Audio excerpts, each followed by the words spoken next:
Salut à tous, aujourd'hui je vous fais une vidéo qui sort un petit peu de mon domaine de prédilection, mais je trouve que le sujet mérite réellement qu'on s'y attarde. Il faut absolument que les différents acteurs responsables de ce sujet soient alertés et rapidement.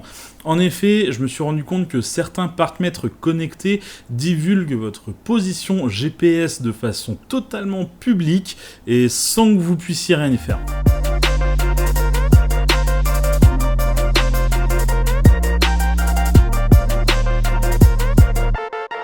En effet, certains parcs-mètres connectés divulguent votre position GPS, votre heure d'arrivée et votre heure de départ de façon totalement publique. Je vais vous expliquer comment ça fonctionne et comment je m'en suis rendu compte. Alors comme certains d'entre vous le savent, la semaine dernière j'étais en vacances dans le sud de la France.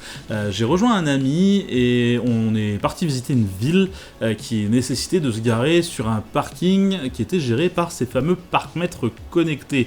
Alors on a garé les deux voitures et pour faciliter les choses, j'étais le seul à télécharger l'application et j'ai payé le parc-mètre pour les deux voitures. Donc pour payer le parc-mètre des deux voitures, il suffit simplement de rentrer la plaque d'immatriculation de chaque voiture dans l'application, de rentrer la carte bancaire, d'appuyer sur payer et puis voilà, les deux voitures étaient payées. Le problème c'est qu'à partir de là, l'application a considéré que les deux voitures étaient à moi, faisaient partie de ma flotte de voitures. C'est-à-dire qu'après ça, moi je suis remonté sur Metz et j'ai commencé à recevoir des notifications à chaque fois que mon pote garait sa voiture quelque part. En fait, à chaque fois qu'il utilisait un de ces fameux parcs-mètres connectés, je recevais la position GPS de sa voiture, son heure d'arrivée et l'heure estimée de son départ. Alors qu'il n'utilise même pas l'application.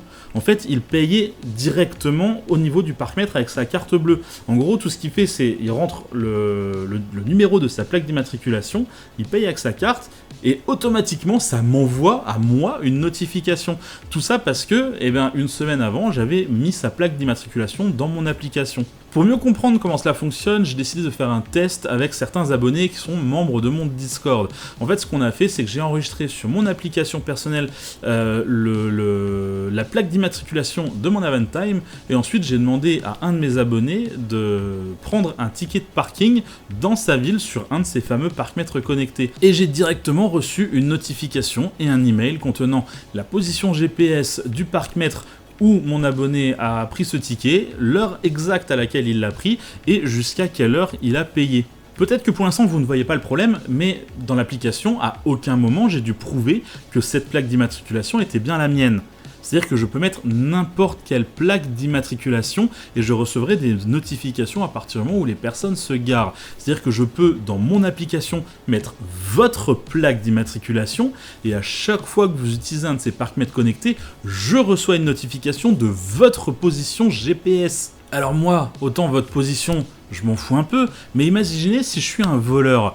Je repère un véhicule qui m'intéresse, c'est exactement celui qu'on m'a commandé, c'est celui qu'il faut que je vole absolument. Je repère la plaque d'immatriculation et j'attends tout bonnement que le propriétaire gare sa voiture quelque part avec un parc-mètre connecté. Comme ça, je reçois la position GPS directement sur mon téléphone et je sais même jusqu'à quelle heure il compte rester sur cette place. Donc je sais combien de temps j'ai pour agir. C'est génial. En tant que voleur, c'est parfait. Bon là, autant on parle de biens matériels, mais imaginez maintenant si on parle d'un prédateur qui repère une victime.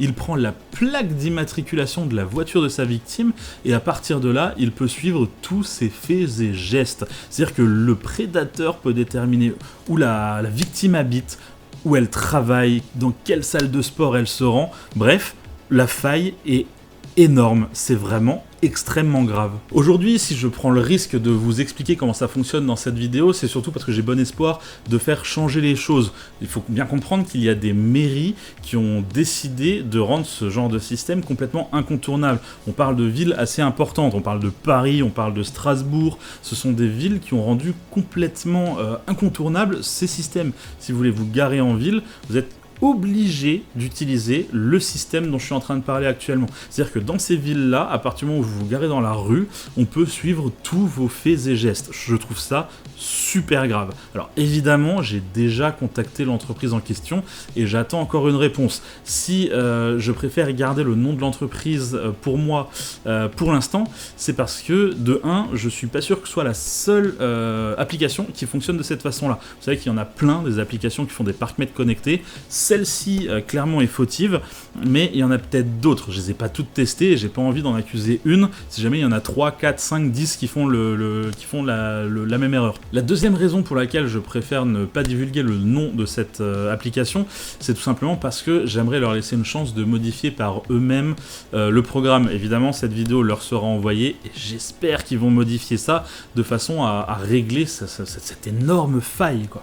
Donc voilà, quoi qu'il en soit, évitez tout ce qui est parc-mètre connecté pour l'instant, parce que vraiment, il donne votre position GPS, enfin la position GPS de votre voiture, et donc indirectement votre position GPS. Pour l'instant, le mieux qu'on puisse faire, c'est de partager un maximum cette histoire pour que les gens autour de vous soient au courant, et puis qu'ils évitent également de se faire avoir à ce niveau-là. Encore une fois, désolé si le sujet de cette vidéo vous a paru un petit peu différent de ce que je fais d'habitude, mais honnêtement, je trouvais que c'était super important de le faire. C'est un petit peu de l'intérêt général quelque part de pouvoir mettre un maximum de monde au courant. Quoi qu'il en soit, comme d'habitude, je vous invite à regarder d'autres vidéos et à vous abonner si ce n'est pas déjà fait.